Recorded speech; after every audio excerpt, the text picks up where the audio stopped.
everyone, welcome back to Actual English. My name is Jennifer Clyde. It is great to have you back joining me today. Of course, so far we have been talking about introducing ourselves.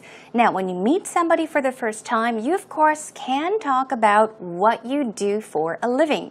Now, what do you do for a living? What does that mean? Basically, it is a question asking what your job is. What kind of work do you do? What is your job? Those questions are fine, but try asking, hey, what do you do for a living? Simply put, what is your job? So today's topic is occupation.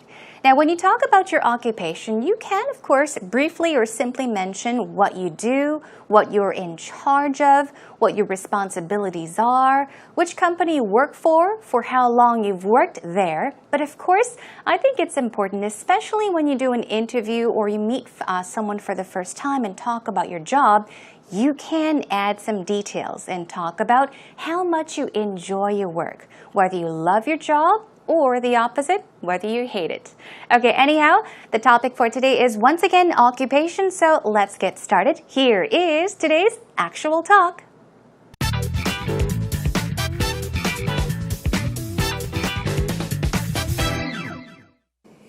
You know, Rachel, I feel truly blessed to do what I do for a living. Oh, yeah? Yeah. You know, not many people have that opportunity to actually love what they do. I think that's true. So you're really lucky. Yes, I do count my blessings. What do you do, by the way, specifically? I can't tell you because I'd have to kill you. No, I'm not a secret agent. No, I'm a freelancer, so Okay. I do lots of different things. I guess you could say I'm a jack of all trades. Oh, You're like a Renaissance man. Yeah, You I can do do everything. anything and everything. Yeah, everything to a certain degree, but not an expert in anything, maybe. Sometimes that's better, I feel like. Yeah. I hope so. I got fingers in lots of different pies. That's awesome. Yeah. Do you like your colleagues? Some of them. Okay. You know, I think like in any walk of life, you like some people, you don't like some people. But I'm fortunate enough that I don't spend too long in any one place. Wow. So if I don't like someone, I can just go to a different job or something like that. You're super lucky. Yeah. How about you? Do you like what you do?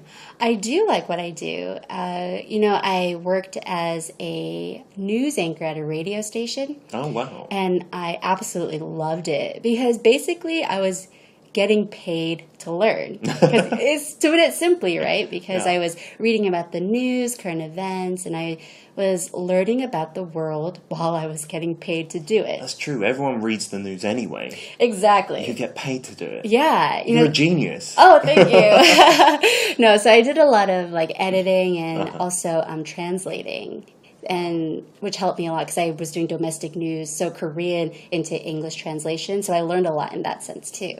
That's interesting. I don't think there are too many people who are like us. Maybe people watching this will be saying, I hate my job. Oh no. But just stick with it and something will come of it, right? Yes, exactly. You make it what it is. There you go. So here we are today after taking a listen to today's actual talk. We basically have an idea of what Rachel and Peter talked about.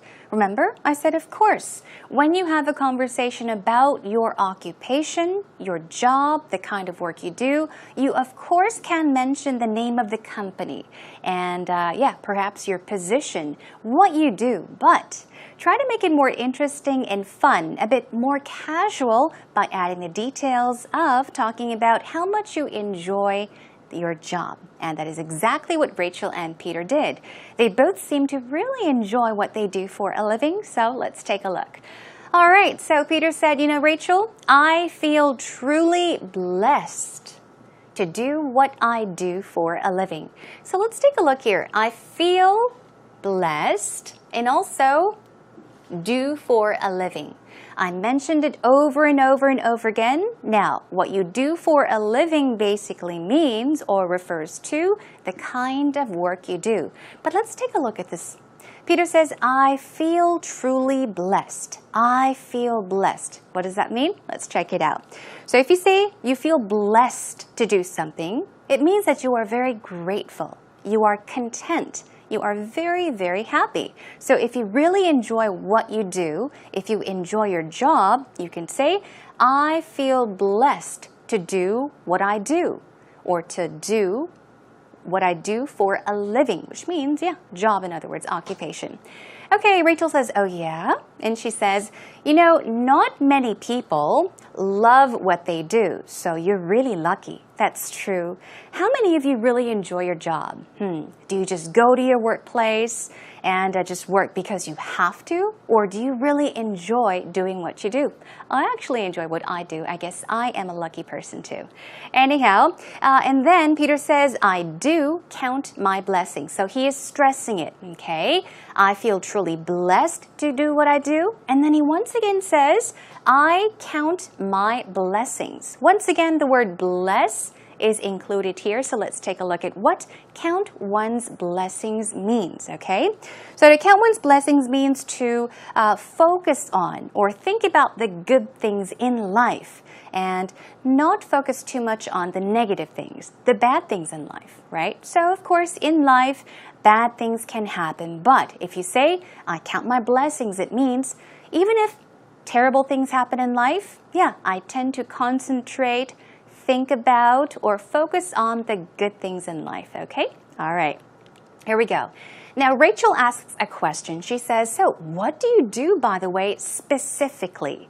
Specifically meaning, yeah, give me the details. Exactly. What is it that you do? Okay. What do you do specifically? And then Peter jokingly says, he's joking. He says, I can't tell you because I would have to kill you. Okay. This is something that people casually say.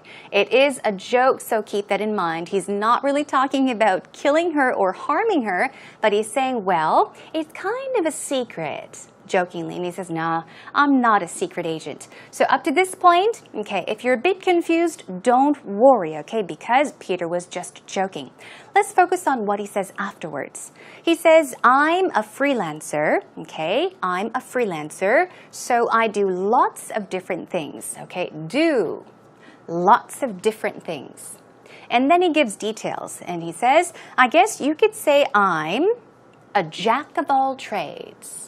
Jack of all trades. So what does that mean? Jack of all trades, let's check it out. Okay, a jack of all trades is a person that is talented in many different things. So if you know how to do A, B, C, D, and E, or even more, you can say that you are a jack of all trades. Or if somebody says, hey, I know how to do this and that, I'm good at A, I'm also good at B and C, you can say to that person, wow, you're a jack of all trades.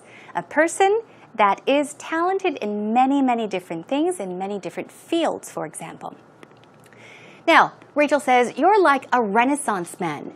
A Renaissance man is also a very similar expression to a jack of all trades.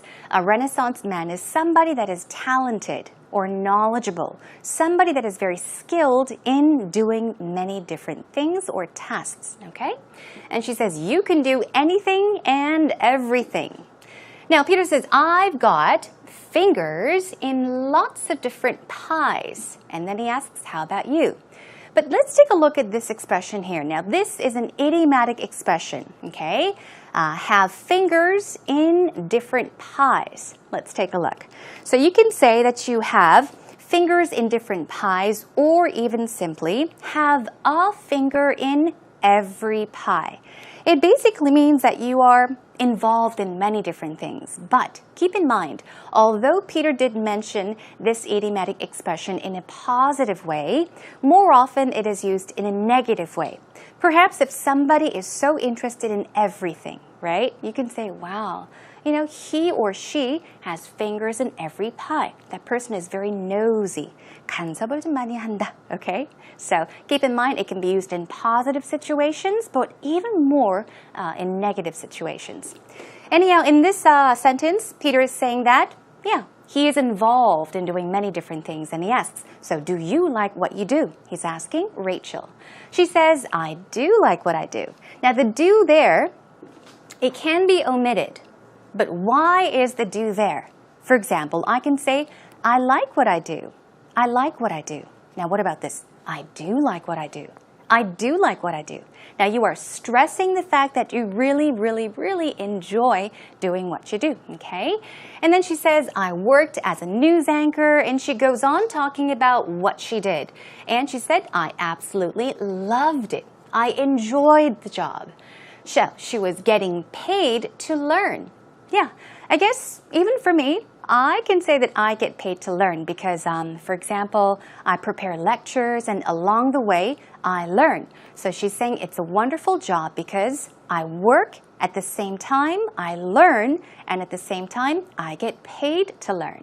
So she's giving an example of what she does. She was reading about the news, current events, and she was learning about the world while she was getting paid to do it, okay? Moving on, what does Peter say? He says, that's true. Everyone reads the newspaper, or everyone reads the news anyway. The news in this case, since we're saying read, we're talking about the paper, meaning the newspaper. And then he's saying it's wonderful that you get paid to do what you do. Now, she says some more details about what she does. I did a lot of editing and also translating, so it was very helpful. Moving on. I don't think there are too many people who are like us. Meaning, I don't think there are too many people that really enjoy the work they do. And then he says, well, just stick with it. Stick with it, and something will come of it. Let's take a look at these two expressions. Now, if somebody told you, hey, stick with it, what would you think they mean? Here, let's take a look. Now, to stick to something means to glue something, right? You are stuck to it. 풀같이 붙는 거잖아요, right? So, if somebody says, hey, stick to it, it means continue to do it. Keep it, okay? Don't change. Don't make any changes. Stick to it. Continue to do it. And also the other expression was, something will come of it. To come of something means to bring about results. So something will happen, perhaps. Something good will come of it means, yes, perhaps you will get good results. Good things will happen as a result. That is what it means. We'll practice this expression later on as well, so don't worry too much, just in case you don't understand.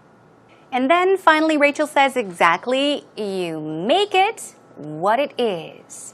A wonderful way to wrap up a conversation, right? So what do you think that means? You make it what it is. You make it what it is. Basically, here is a definition. So if you say you make it what it is, you're saying, well, it depends on what you do. Everything depends on what you do and how you do it. It depends on you. So you can say you make it what it is. Everything is up to how you do it or what you do. Okay, that brings us to an end to today's actual talk. Let's take a moment to listen to it one more time, and in the meantime, check out the subtitles.